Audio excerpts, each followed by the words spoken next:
South লেবাননে Israeli সেনাদের গুলিতে ২২ জন নিহত হয়েছে। নারী, শিশু ও প্যারামেডিক সহ আহত হয়েছে অন্তত ১২৪ জন। রবিবার ঘরে ফিরতে চাওয়া মানুষদের লক্ষ্য করে গুলি চালিয়েছে ইসরায়েলি সেনারা। লেবাননের কর্মকর্তারা অভিযোগ করেছেন, যুদ্ধবিরতি চুক্তির শর্ত লঙ্ঘন করে ওই অঞ্চলে আইডিএফ এখনও অবস্থান করছে। ঘরে ফিরতে যাওয়া সাউথ লেবাননের সীমান্তবর্তী বাসিন্দাদের লক্ষ্য করে গুলি চালায় ইসরায়েলি সেনারা।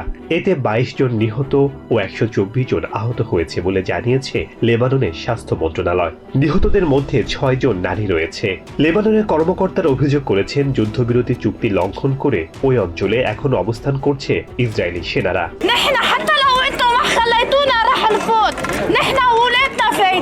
লেবাননের সেনাবাহিনী জানিয়েছে, ইসরায়েলি সেনাদের গুলিতে তাদের একজন সেনা নিহত ও একজন সেনা আহত হয়েছে। আমেরিকা ও ফ্রান্সের মধ্যস্থতায় গত নভেম্বরে কার্যকর হওয়া যুদ্ধবিরতির চুক্তিতে শর্ত ছিল, সাউথ লেবানন থেকে ইসরায়েলি সেনা ও হিজবুল্লাহ সদস্যদের প্রত্যাহার করার পর সেখানে লেবানিজ সেনার উপস্থিতি বাড়ানো হবে।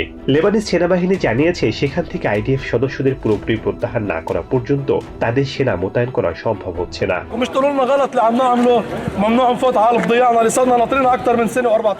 ইসরায়েল দাবি করছে, সেখানে এখনো কিছু হিজবুল্লাহ সদস্যদের উপস্থিতি রয়ে গেছে এবং হিজবুল্লাহর কিছু অবকাঠামো ধ্বংস করতে তাদের আরও সময় প্রয়োজন। রবিবার এই ঘটনার কয়েক ঘন্টা পর হোয়াইট হাউস জানিয়েছে, ওই এলাকা থেকে ইসরায়েলের সৈন্য ও হিজবুল্লাহ যোদ্ধা প্রত্যাহারের সময়সীমা ফেব্রুয়ারি মাসের ১৮ তারিখ পর্যন্ত বাড়াতে দুই পক্ষই সম্মত হয়েছে। গত বছরের সেপ্টেম্বর মাসে সাউথ লেবাননের আকাশ ও স্থলপথে ব্যাপক হামলা চালায় ইসরায়েল। হিজবুল্লাহর প্রধান হাসান নাসরুল্লাহকে হত্যার পাশাপাশি অনেক নেতাও নিহত হন।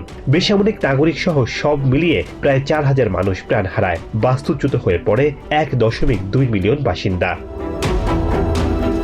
Sheikh Sadim Arjan, TVN 24 news desk.